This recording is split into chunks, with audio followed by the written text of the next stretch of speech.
The leader has made the decision that they're going to nurture and grow their resilience wheel for the rest of their lives because they understand the value and benefit to them about how it's going to nurture themselves and enable them to grow. So the resilient leader is making the decision and the choice to aim for thriving rather than just surviving and coping. Welcome to Future Fit Leadership, a podcast for leaders at every stage who want to stay relevant in a world that keeps changing. Leadership has shifted. The pace is faster, the expectations are higher, and the future is calling for a different kind of leader. One who is human-centered, grounded, and able to balance capability with empathy. These conversations bring together global perspectives on the skills and mindsets that help people and organizations thrive. Hello and welcome to Future Fit Leadership. I hope wherever you are listening to this podcast, you are well. We are heading into a decade where resilience is no longer a nice leadership trait, it is becoming a core skill. The World Economic Forum has identified resilience as one of the most critical capabilities leaders will need by 2030. And when you look at the world we are leading right now, that makes sense. Constant change, economic pressure, AI disruption, exhausted teams, more complexity, more expectation, and far less certainty. Resilience is not just about how well a leader handles pressure. It is about the conditions they create for everyone else. In this episode, I speak with Russell Harvey, known as the Resilience Coach, about why resilient leadership is no longer optional. And Russell makes a powerful point in our conversation. When people are asked, "How are you?" a large part of their answer is shaped by the relationship they have with their line manager. In other words, leadership is not sitting on the edge of someone's well-being, it is right in the middle of it. Now, that does not mean leaders are responsible for making everyone happy. We are not magicians, and most days we are just trying to get through the inbox without adopting a second personality. But it does mean leaders have a very real impact on whether people feel supported, capable, trusted, and able to do their best work. In this conversation, Russell reframes resilience away from the old toughen up model. He says resilience is not about bouncing back. It is about springing forward with learning. It is about pausing, reflecting, adapting, and asking, what am I doing that is helping me? What am I doing that is not helping me? And what do I need to do more of? We talk about the key resilient leadership skills every leader needs to build now: emotional intelligence, self-awareness, optimism, grounded in reality, adaptability, confidence, purpose, energy, and the ability to delegate to people's strengths while removing the blockers that stop them performing. This is a really practical conversation for any leader who knows that the next few years will ask more of us, not less, because the future will not only belong to the smartest leaders, it will belong to the leaders who can stay human, stay steady, and build teams that can move forward with confidence. Please enjoy this important conversation with Russell Harvey.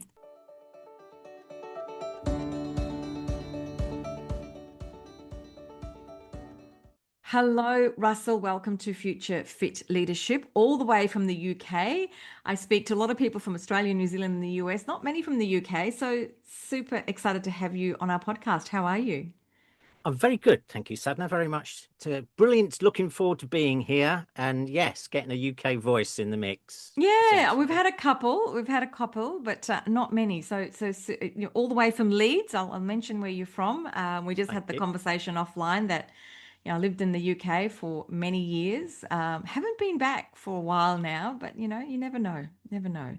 I want to talk to you about you first. You've spent close to 2 decades learning and in leadership development. Mm-hmm. I'm interested to know what pulled you into that world as a start. Nobody sort of starts out and says, "I'm going to be a coach or leadership development person." So what pulled you into that? So I think from birth, I've always been interested in human behavior, essentially. Been interested in why do people do the things that they do? How come they don't do? And also from a personal point of view, it's like, "So Russell, how come you're doing this or you're not doing that? Or why are you making the same mistakes? Or how well are you understanding yourself, essentially?"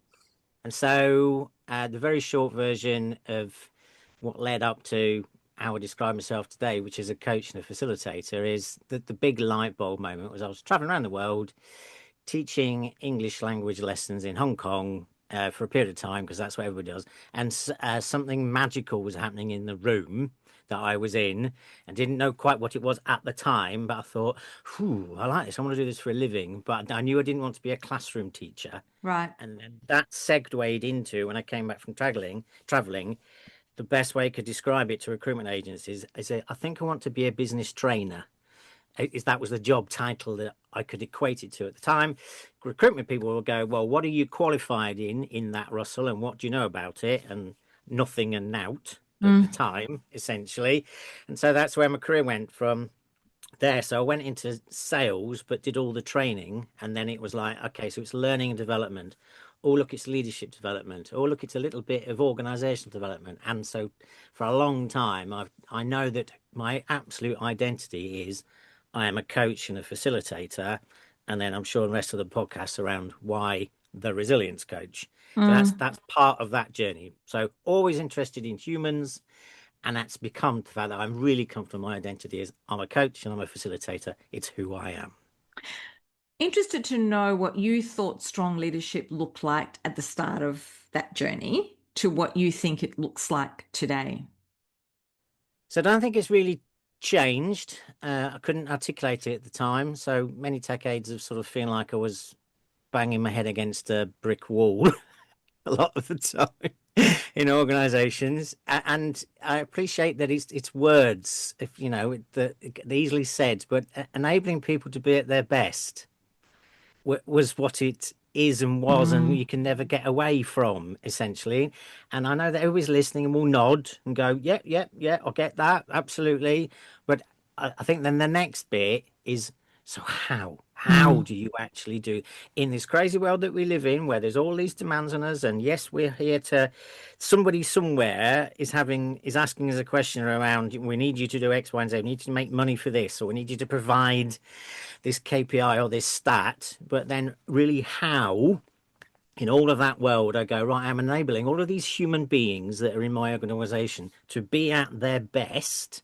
That's what a personally resilient individual does and a resilient leader does because Mm. they build a resilient team. And it is ultimately when you ask human beings the question of how are you when they've got a job, there's according to the last two or three world happiness reports, a human being's ability to give that a decent answer, a huge chunk of it is down to their relationship with their line manager. Over 50% of a human being's ability to give a decent answer is down to their relationship with their line manager. So that's from chairperson to CEO all the way throughout the organization. So that's the connecting the dots for me to sort of, everybody everywhere to go, how are you, to sort of go, yeah, I'm all right actually. Yeah, I'm quite good, which in the UK is I'm absolutely fantastic, Mm. you know. That's an interesting correlation there, isn't it? My happiness in the workplace is linked directly to the person who manages me. Yeah, so absolutely. To be clear, as a line manager, you aren't responsible for somebody else's happiness, but it's understanding you play a massive chunk Mm.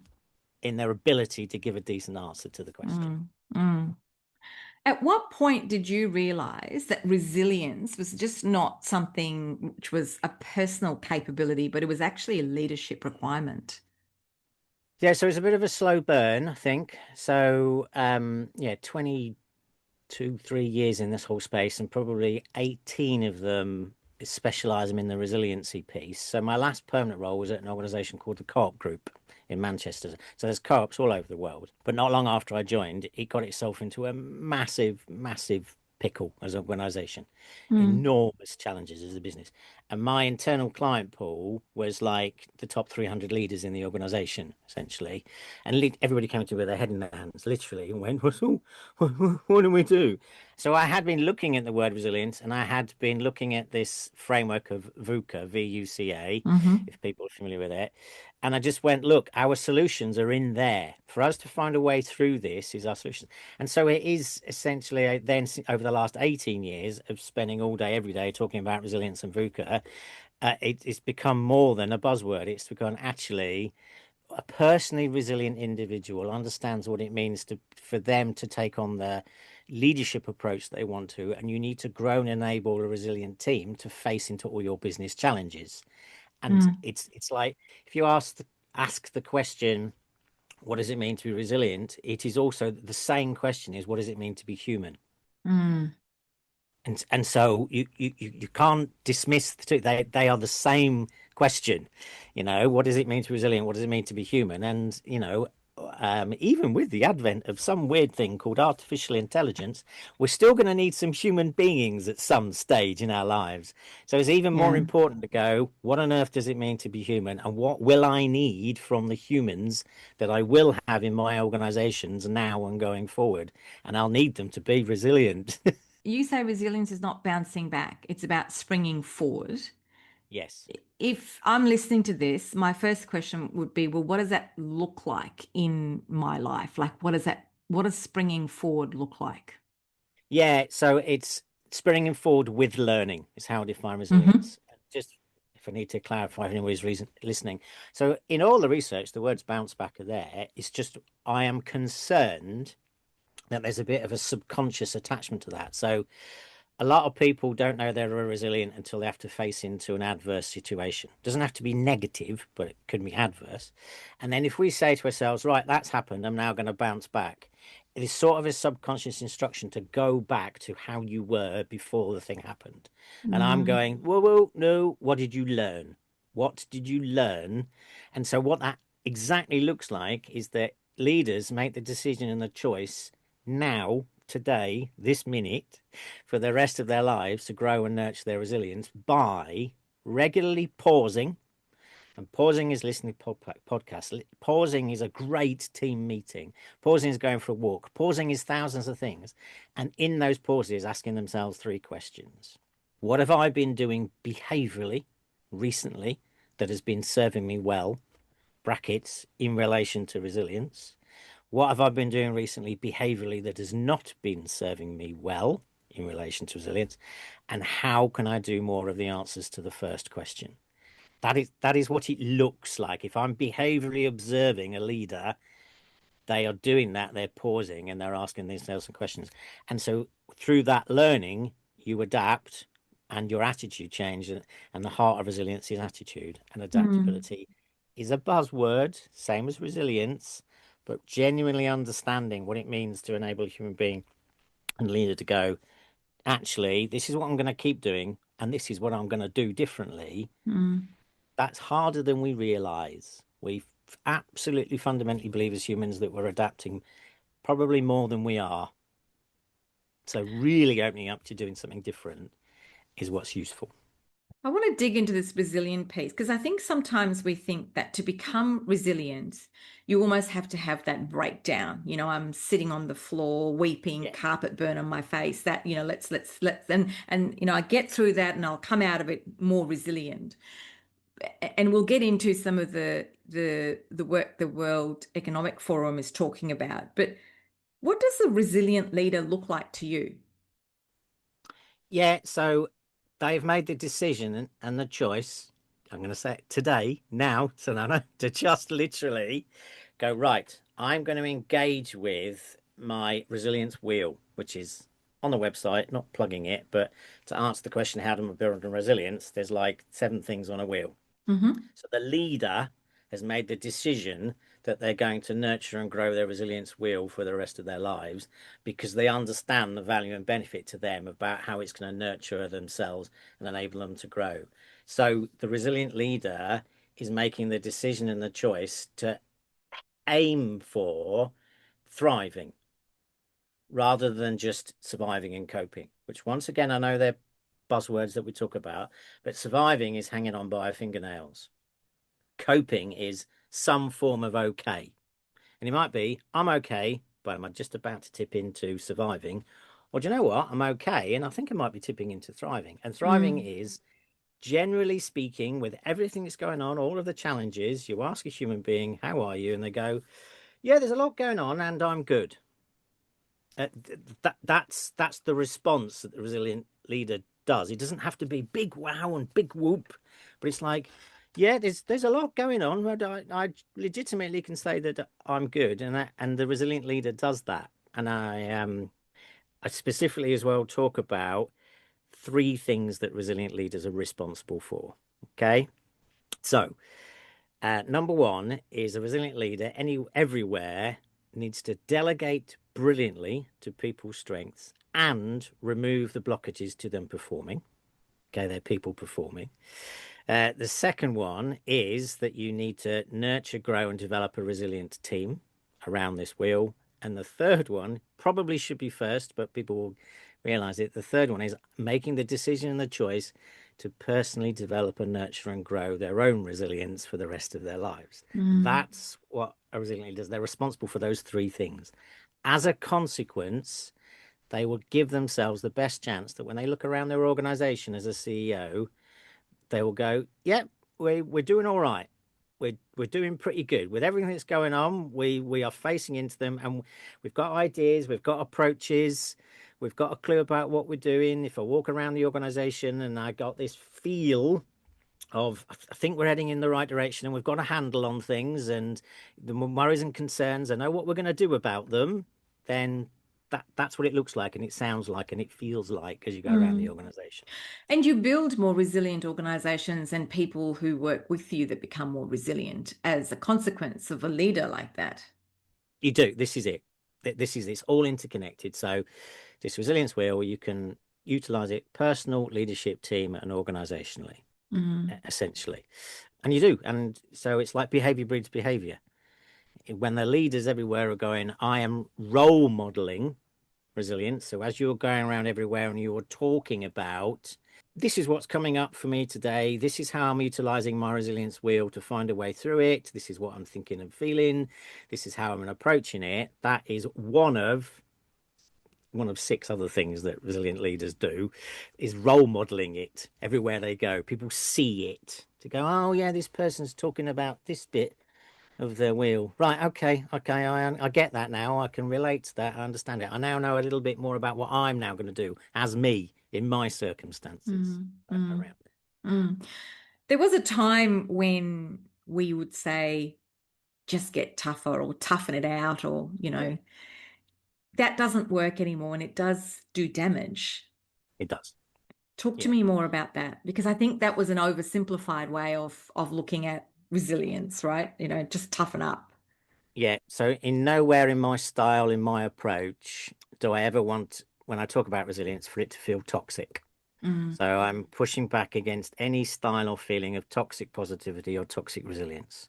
So exactly as you've just said, what I don't want anybody to do, and if you see it happening, please challenge it, that if somebody walks into a room and goes, "Whew, it's a bit full on at the minute," I don't want anybody to go, "You just need to be positive. You just need to be resilient." Finger pointing essentially, because that is gaslighting hmm essentially, and it is not enabling somebody to move on in that instance.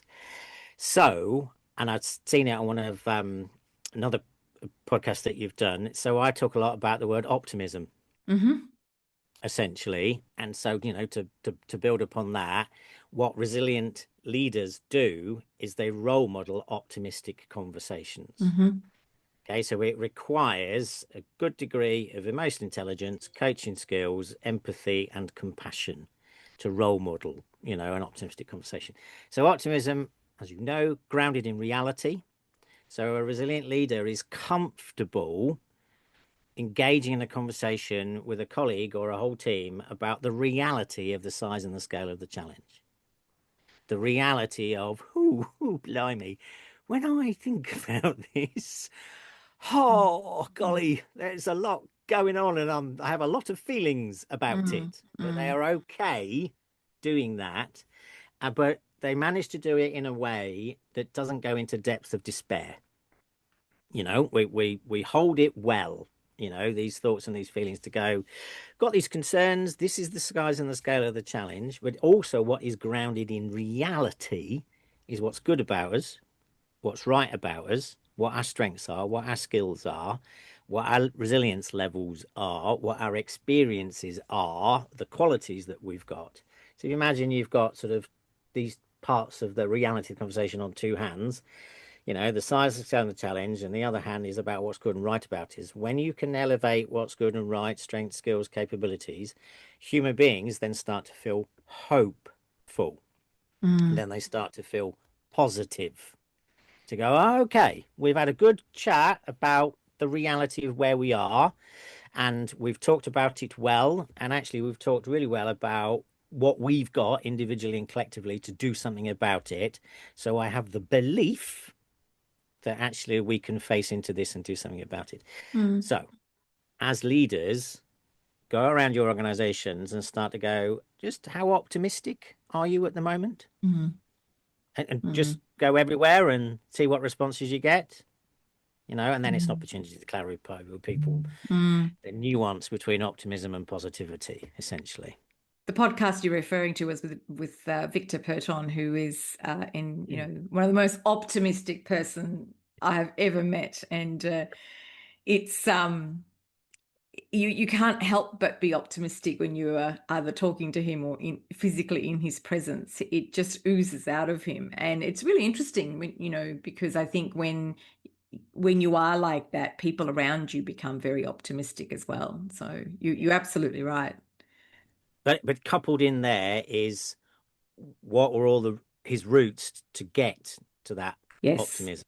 Yeah. Yeah. Yeah. So I do know some really positive individuals, and some may not be grounded in reality, Hmm. and some are. So it's just understanding, it's trying to just dig a bit deeper around Mm, those individuals that you're chatting to about actually mm. how grounded in reality are they? Yeah, it's not just all the rah-rah.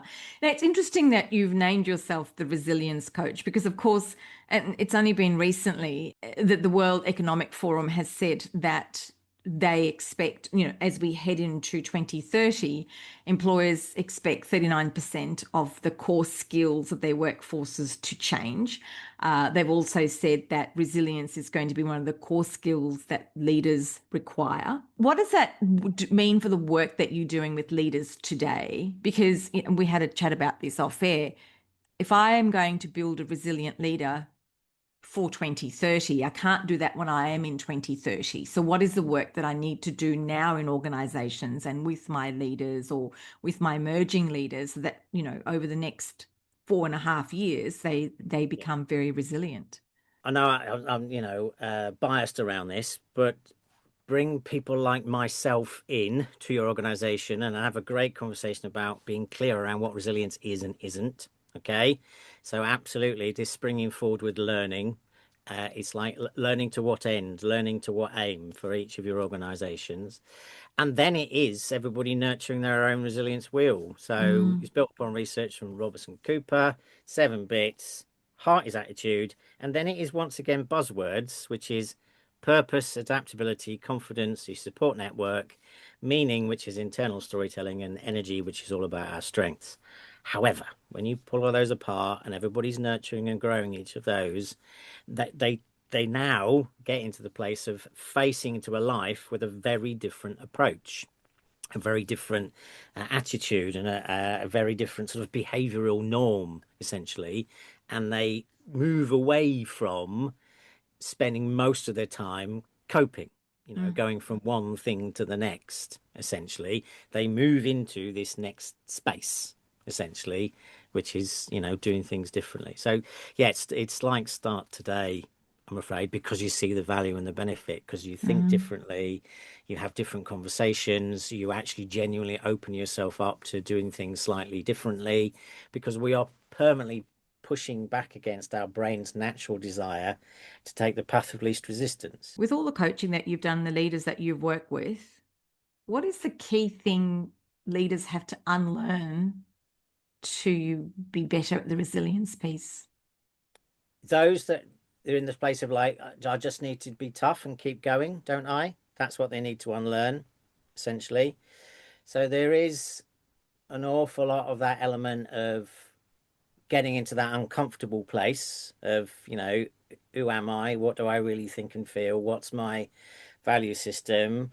And, genuinely, what is my purpose? What am I here to do? What's my legacy? What do I want to be known for? What's relevant to me?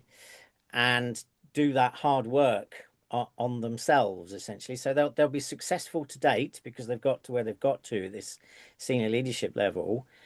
But I see, in my humble opinion, that the world seems to be sort of diverging on, are we going to go down the route of really understanding that humanity and community is the most important thing Mm. versus it's all about the self? And I just notice in my little ivory tower, in my little office, sort of going, the world seems to be diverging on that. I get ahead by either taking one of those two paths. And I think it's just everybody needs to take that moment to go, which path am I going down? And history shows that community and humanity as a collective is more important than the Mm. individual. 100%. Couldn't agree with you more on there. What role does self-awareness play, and how do you build on that self-awareness piece with leaders? So, yeah, it's pretty much all of it. Self-awareness. So it's like, how well genuinely do you know yourself? How okay are you with really exploring who you are? How okay are you with like the asking for the feedback and really just being open-minded about it? So the resilient individual is curious and open-minded. And because confidence is one of those dimensions of the resilience wheel as well, so all of them are interconnected. When you grow all these different aspects of your resilience wheel, so the more confident individual is more okay at asking others about just how am I coming across? My intent is this, how am I doing?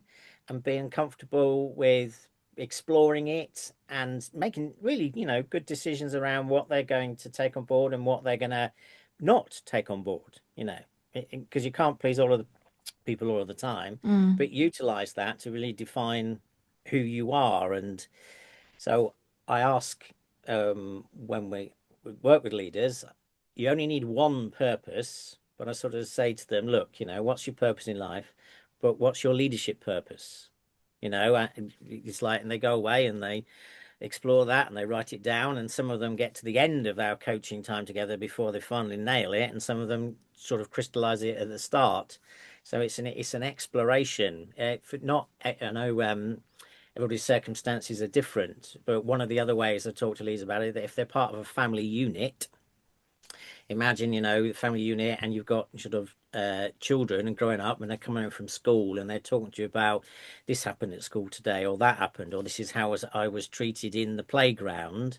Just what do you notice about how your family unit responds to that? Because that's part of a value system and a purpose, and you're trying to actually enable somebody, a child, as you're guiding them through the world. So there's Mm. some purpose element to that. So you only need one purpose, but I sort of say, what's your personal, what's your leadership, family wise, just what's your team's purpose? Go to all of these different places and explore that conversation in all those spaces, and some consistency will emerge for you. And then out we go, actually, this is me, this is my leadership purpose, and Mm. this is who I am, this is what I'm here to do. And it Mm. guides you, essentially. So if the World Economic Forum is saying like, it's the most critical skill set that we will need to have going into 2030, Yeah, which so resilience is now a skill. yeah, How do I as a leader make sure that I practice it all the time? Because like anything, I'm going to be really good at it on some days and I'm going to be really bad at it on other days. It's like anything that we do in life. And just yeah. because I'm resilient today doesn't mean that I'm going to be resilient next week, depending on what No. the circumstance is. So how do I create a practice around it? Yeah, so keep it as simple as you can, essentially. So step one is, um, start to write down, get in touch with me and we can have an half-hour chat, to sort of answer the question of like, so what does a resilient you look like, sound like, and feel like? So have a blueprint, essentially, create one, a list, a mind map, whatever's going to work for you. Put some things on it, Mm. essentially. And so it's your personal development plan, essentially, around who you are and who you're going to move forward. So in your life to date, what has worked for you, for everybody that's listening now, around having a personal development plan, and when was the last time you looked at it and did anything with it, Mm, essentially. mm, And human beings do a behavior change, generally speaking, when they've seen the value and benefit to themselves of mm-hmm, doing so. So, as part of this, answer the question of how will your life be better when you choose to nurture and grow your resilience wheel. So get that somewhere. And that needs to be interesting and exciting enough for you to go, right, I'm going to, in my full on diary, I'm now going to make space for me engaging with my resilience wheel. And one of my intentions when engaging with leaders and anybody there is I'm not there to add to people's mental to-do list. So, a lot of clients come to me and go, it's a bit full on, and I don't think I'm doing as well as I can with it. And so their heads are full. So asking for help at that moment in time is challenging, essentially. But it's like, so we're going to talk about some things about you're going to do, but I don't need them to come across the things that you've got to add to your already full list. mm-hmm, Okay. So it's got to be an element of replacement, essentially. So, having listened to us talk today, hopefully some individuals gone, right, I think there's something more in this, talking about its resilience word. So I'm going to do something. So, how will your life be better when you have nurtured and grown your resilience? Then actually think about what does a resilient me look like, sound like, and feel like. And then you've got to go, right, what's the simplest, easiest first step to start to do one of those things? And then you get into the behavioral habit of pause and asking those three questions. Behaviorally, what I've been doing, helpful, behaviorally, not helpful. How do I do more of the first? Get a buddy, be really clear with somebody to go, I need an accountability around this. I need somebody to ask me on a weekly or a fortnightly basis, what have you done and what's different mm-hmm. as a result of what you've done?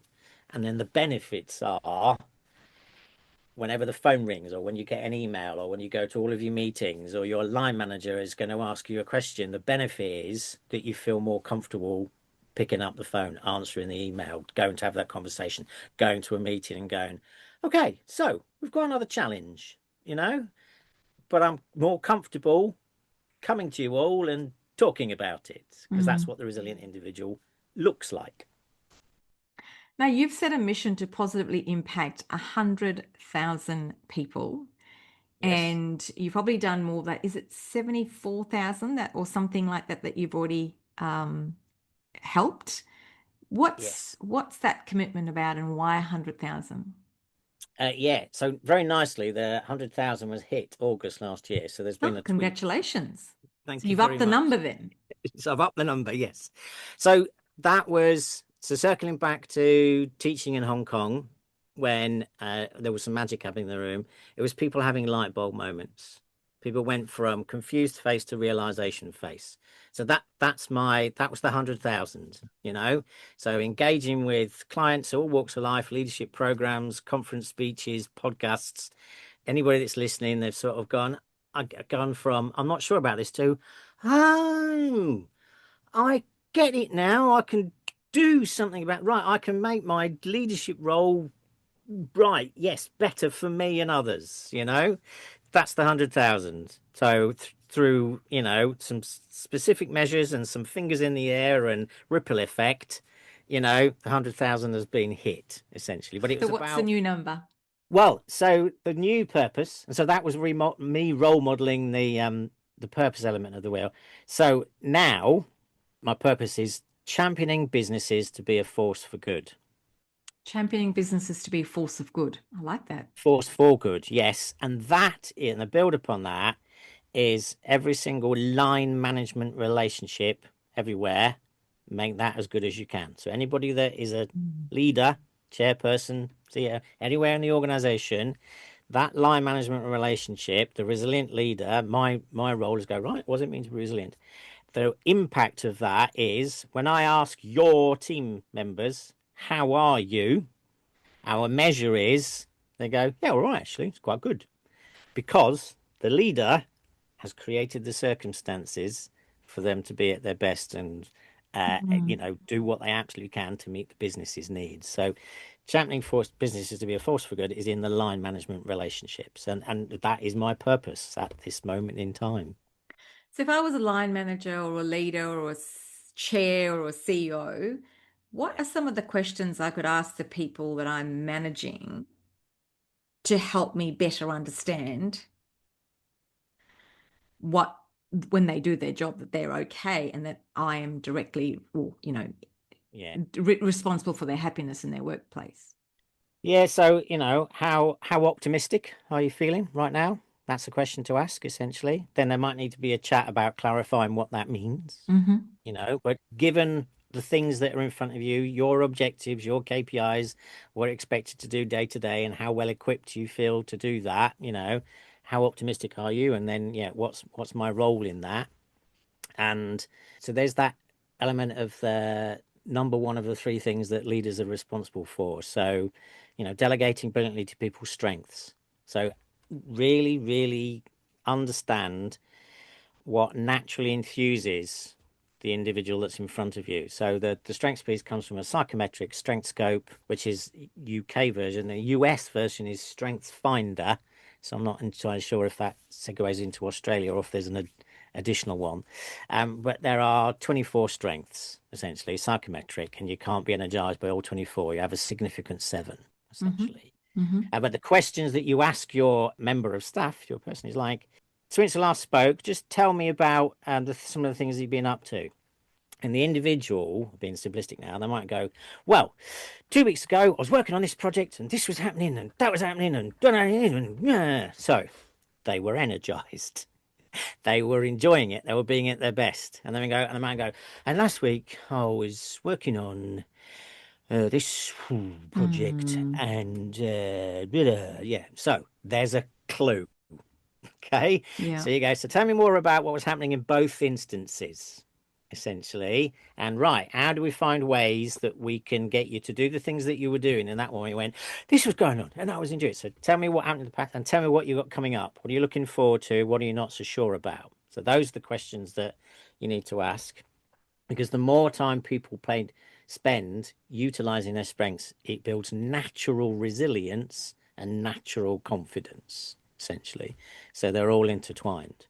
So those are some of the questions. And then a point needs to come where you take ownership and responsibility that you've delegated, but at some stage your report will say to you, it doesn't matter how many coaching questions you ask me, boss.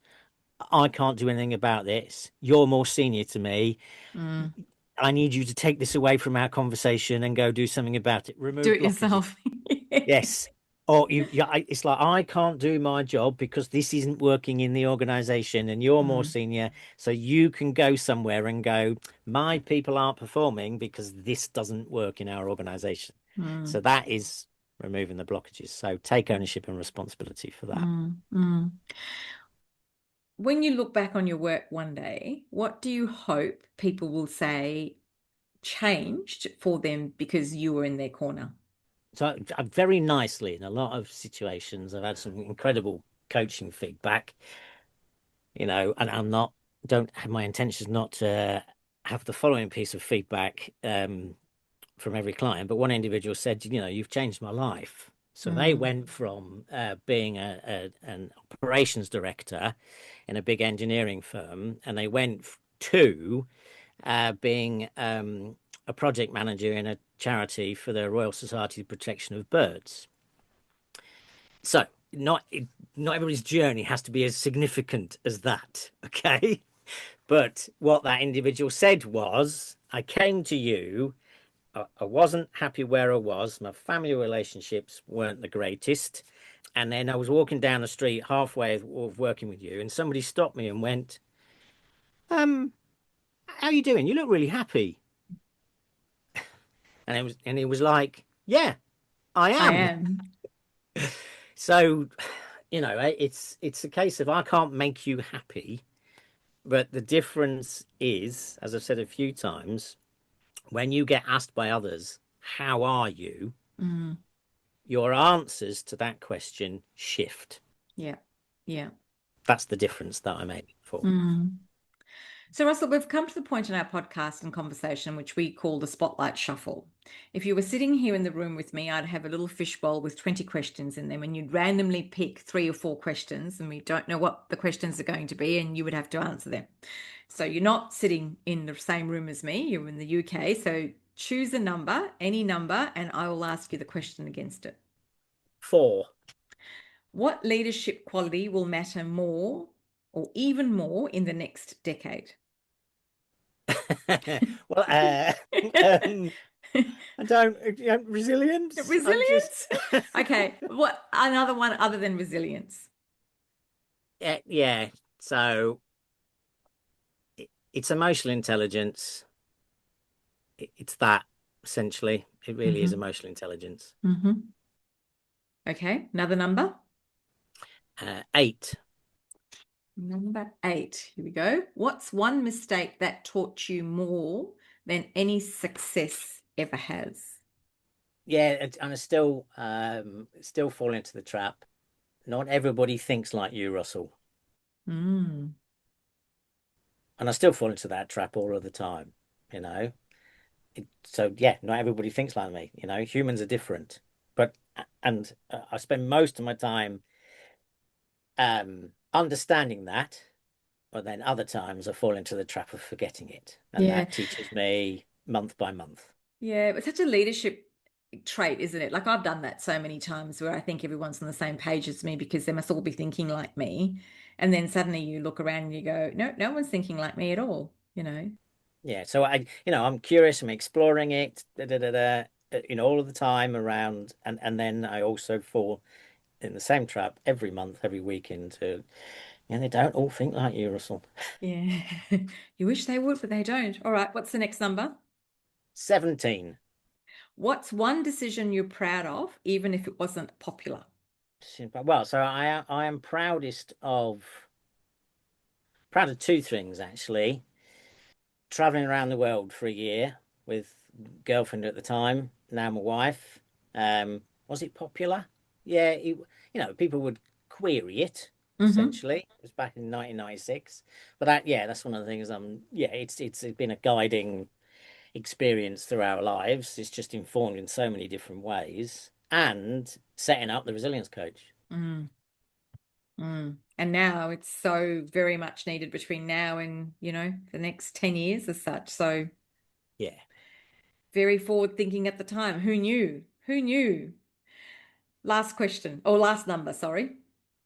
Where have we been? So let's go 11. Number 11. What's a habit or ritual that keeps you grounded, especially during chaos?